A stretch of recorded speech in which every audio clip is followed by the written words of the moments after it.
On July 16, 1945, at the Trinity test site in Alamogordo, New Mexico, the very first successful nuclear bomb test was conducted. Less than a month later, the devastating power of this weapon would be shown in the first and only 2 nuclear strikes to date, the nuclear attacks on the Japanese cities of Hiroshima and Nagasaki on the 6th and 9th of August 1945. These brutal strikes left the world in awe and started the race for nuclear development, causing hundreds of nuclear weapons tests to be carried out by world superpowers. This arms race needed more powerful nuclear weapons, and to meet the extreme demand for them, superpowers began rapid development and testing of these weapons to fund their nuclear arms race. For the Soviet Union, this meant finding a secretive place to conduct their tests to beat out the United States' nuclear program. For 4 decades, the Soviet Union conducted nuclear tests in remote Kazakhstan, exposing tens of thousands to extreme radiation, violating the local population's human rights, and neglecting responsibilities to public health. Millions were left to grapple with the health impacts, influencing global opinion and awareness about nuclear aftermath. This place bears stories, ones of suffering of the people of Kazakhstan and its workers. It's no longer operational, but people who still live there remember its name. Semipalatinsk, also known as... At the time of testing, with the arms race unfolding in front of the world, the head of the Soviet atomic bomb project, Lavrentiy Beria, selected Semipalatinsk as the area to test. Top-ranking Soviet officials and the best physicists, engineers, and scientists that the Soviet Union boasted set out towards this place. They settled on a roughly 18,000 square kilometer area near the border of Kazakhstan and Soviet Union. With unforgiving terrain and seemingly sparse population, tests began. Thousands of these personnel, along with tens of thousands of prisoners from the Gulag death camps, were moved to work on the test site. Along with this, as further tests continued, tens of thousands of Kazakh citizens, misinformed of the risks by Soviet propaganda, moved near the test site to work, many of which were forcefully relocated. To the Soviet cause, the tests conducted at Semipalatinsk were vital to the war effort, as an estimated 456 tests were carried out here, with 116 tests being in the atmosphere and 340 of those tests conducted in underground tunnels and shafts. This accounted for around a quarter of all nuclear tests ever conducted. Over time, the responsibility of the Soviet Union to uphold the human rights of the workers, civilians, and prisoners nearby faded away, and with this came their rights. Basic human rights like health, safety, and information were violated, which were explicitly guaranteed to those people by the Geneva Conventions, the International Covenant on Civil and Political Rights, and the International Covenant on Social, Cultural, and Economic Rights. These tests violated the civilians' and workers' rights by their devastating impact on their health and safety from the radiation. Extensive testing released toxic and radioactive elements into the air, water, and soil. Harmful isotopes of elements such as plutonium, uranium, cesium, and strontium were released into the atmosphere as gases and particulate, raining down from the clouds and moved across the land by wind. The real dangers of these amounts of radiation cannot be overstated.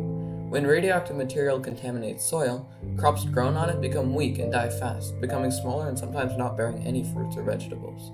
These crops also become incredibly prone to diseases and pests.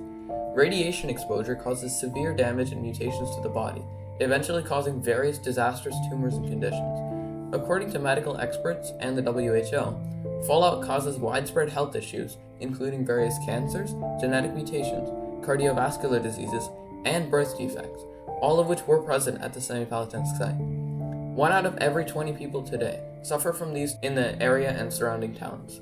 A series of NIH studies about the after effects of the health on those near the tests found that the tests increased the cancer risk of those near the explosion. The radiation amount in this region was found to be almost 1,000 times higher than the normal amount, and it's lethal in high doses. The real dangers of these amounts of radiation cannot be overstated.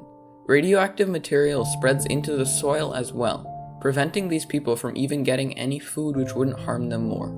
This was sustenance at a cost, completely inhumane, so that a person would have to shorten their lifespan and worsen their suffering just to stay alive to see the next day. At the time, most people of the region got their water from the Irtysh River, spreading the contaminants straight to the people of the parts of Russia, Mongolia, and China, spreading out the impacts of the nuclear tests even farther. The impacts of the tests took the lives of thousands of civilians in Kazakhstan and workers on the test site itself. Over 1.5 million people were affected by radiation poisoning, cancers, and birth defects from detonated nuclear material, with over 60,000 deaths during the period of testing. The civilians living near the tests were severely affected by the tests, but barely received any compensation for their suffering. They were only paid a measly $12 a month, while many struggled with devastating conditions. Сейтен деген ағаларды соны қуаныш деген ұлы болды, бізбен мөлшерлес. Басынан қатерлі ісік шықты да, екінші жас оқып жатқан кезінде ол бала қайтыс болды. Бізбен замандас Маржан деген қыз тұрды, ол да солай аққан аурумен ауырып, ол да мектеп жасында қайтыс болып кетті. Зухра деген класстасым еді. Зухрамыз қайтыс болды, сөйтсек ол да аққан аурумен ауырды. Адамдар бізде неден өліп жатқан көп білмейді мысалы. Ауырған сияқты өліп қалады, ауырған сияқты өліп қалады. Бізде сонда үнсіз соғыс жүріп жатыр. Ашық. Мылтықпен жүріп соғысқанымыз, атысып жүрген өлгеніміз жақсы еді. А қазір бізде біреулер өлтіріп жатыр атып. Білмейміз кім екенін бірақ. Ол радиация ма? Ол саясат па? Ол басқа бір The extent of нәрсе ме? Soviet propaganda ensured the civilians that the nuclear lake, which was a lake formed in the crater of a nuclear test conducted at Semipalatinsk, was perfectly safe for drinking and posed no threat to the civilians who used it. As a result of the absence of Soviet recognition of the rights of the residents and workers, they were not informed of any of the health risks. Today, people even swim and fish in the toxic lake.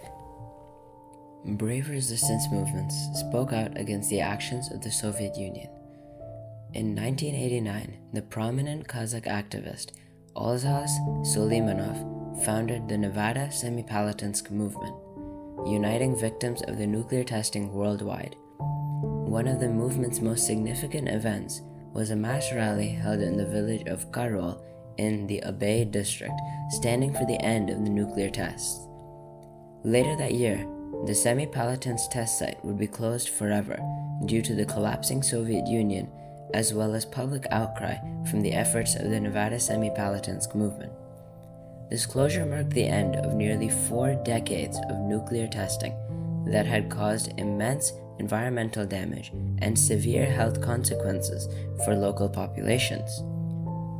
Decades after the original Semipalatinsk test, the site is now used for radiological research to find out how nuclear weapons can infect people and the environment, making it a perfect case study on their impact.